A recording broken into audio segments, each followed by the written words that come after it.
Hello, everyone. Welcome to Barca News. It is December 28th, 2024, and Joan Laporta is currently in Dubai, where he has reportedly secured a deal to generate 100 million euros in order to register Dani Olmo and Pau Victor. We have a lot to discuss, so let's begin.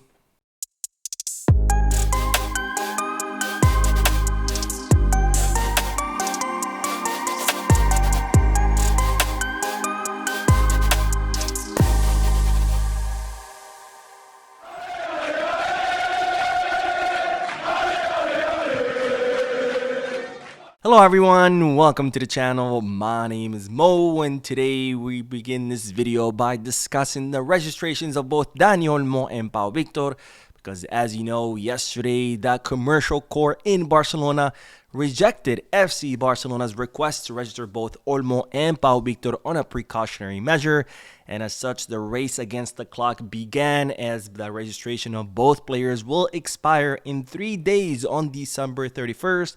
And Barcelona need to find a solution in order to register both of them now that the court has rejected Barcelona's request. Now, Barcelona have filed an appeal, which the decision will come down around Monday or Tuesday. But of course, if the appeal is also rejected, Barcelona is going to have to find a different way to register both players.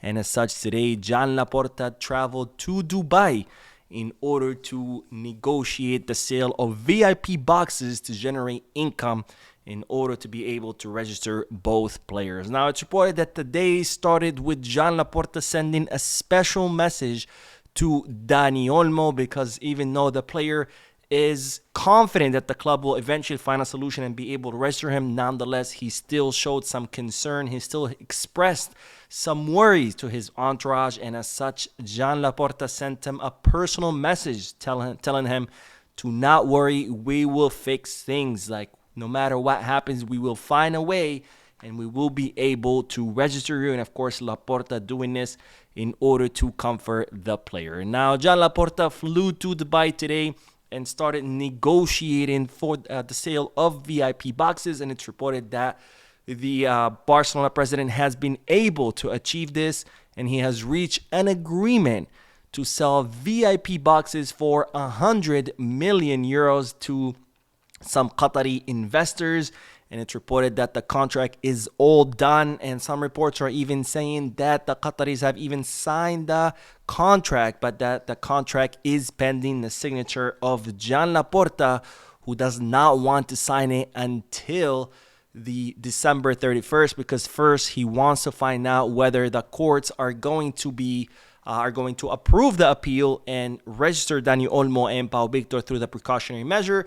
But if the courts reject Barcelona's appeal, then Joan Laporta will sign a deal and will sell some of the Barcelona VIP boxes for a period of 20 years, again for 100 million euros. Now, it's reported that Joan Laporta has already sent all the paperwork to La Liga in order to see if that will be enough, and to get it approved by La Liga in order to see if that will be enough to register both Olmo and Pau Victor. And it's reported that La Liga has yet to give Joan Laporta their verdict. Now, the Barcelona reporter, Adrian Sanchez, was stating that the 100 million euros might not be enough. And as such, Barcelona are actually negotiating other sponsorship deals. That Joan Laporta is in Dubai not only negotiating the sale of VIP boxes, but that he's also negotiating the sale of new sponsorships in order to generate around 150 million euros in order to be able to register both Pau Victor and Dani Olmo.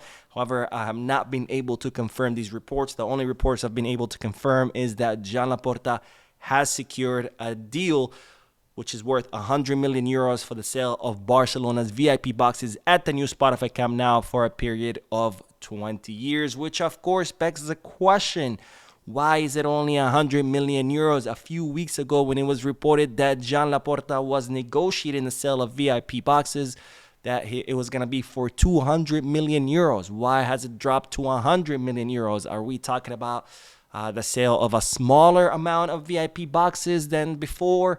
Or are we just getting ripped off because the Qataris noticed that we are desperate, that we are racing against the clock, that we need to register Olmo and Pau Victor in 3 days, and as such, they have looked for a discount? We don't know. We are going to need some explanation. We are going to need some answers from Barcelona, because I do want to know what's the discrepancy. Why is there a 100 million euro difference? Hopefully, it's because Barcelona decided to sell a smaller number of VIP boxes and not because the Qataris are now trying to rip us off, since they see that we are absolutely desperate and we are working against the clock. Now, whatever it is, whether it's that we're selling less VIP boxes or whether we are getting ripped off, I have to say it. I said it yesterday during the podcast, but I say it again at the expense of sounding repetitive. But what Joan Laporta and the board of directors are doing here is not right. It needs to be called out, because Barcelona are now resorting to selling clubs' assets. And if we're getting ripped off, they're giving away clubs' assets in order to register a player that we did not need. I said this in the summer when Barcelona were looking to sign Dani Olmo, and I said we do not need to sign Dani Olmo. Why are we spending money signing a player that we do not need? And I said back then, this is not a knock on Dani Olmo, and I'll say it again, this is not a knock on Dani Olmo. I'm not saying that Dani Olmo sucks. I'm not saying that he's a good signing. I'm not saying that he hasn't contributed to the team. All I'm saying that we did not need Dani Olmo, because the position that he plays in, the attacking midfield position, is an incredibly stacked position. In the summer, we had İlkay Gundogan. We have Pedri that can play in that position. We have Fermín López that can play in that position. We have Pablo Torre that can play in that position. We even have Rafinha who can play in that position. We have plenty of players that can play in that position. And yet, we decided to spend 60 million euros on a player that we did not need, a player that we knew we couldn't register, because let's not forget, how did we register Dani Olmo? Through the injury of Christensen. When did Christensen get injured? After the season started and after Dani Olmo was signed. If Christensen hadn't gotten injured, what would have happened? We wouldn't have been able to sign Dani Olmo. And in fact, in the judge's ruling, which has been released to the press, the judge states that when Barcelona signed Dani Olmo, La Liga had informed Barcelona that they didn't have enough margin to register him and that they weren't going to be able to register him. And yet Barcelona still decided to go through with the signing, knowing damn well that they couldn't register Dani Olmo. And that's a big problem, because again, we did not need Dani Olmo. This is not like Barcelona signed Nico Williams and we didn't have anyone for the left wing. I understand if that had happened, but no. We're talking about a player for a position that was fully stacked. 60 million euros on a player to play in a position where we had another player, İlkay Gundogan, who had arrived for free and who was already registered. What's happening right now is not right. It needs to be said. It needs to be called out, because yes, I have defended Joan Laporta in the past. Yes, I think he's doing a great job steering the club out of the financial hole that they're currently in, but making these kind of mistakes is only going to make things worse, and it's only going to delay the recovery, because again, we are now having to resort to sell clubs' assets to register a player we did not need. This is not the same thing when Barcelona sold assets 3 years ago when they hired Xavi Hernandez. Back then, I understood it. I said, okay, we needed to sell the assets to generate money to keep the club afloat. We needed to make signings because our team was in shambles. Now, you can debate whether those signings were right or not. I don't think all of them were. 55 million euros on Ferran Torres doesn't make any sense to me, but that's neither here or there. I understood it back then. Selling clubs' assets to keep the club afloat, to make signings that we needed, okay. But now, we are selling clubs' assets, again, for a player that we do not need, for a position that is incredibly stacked.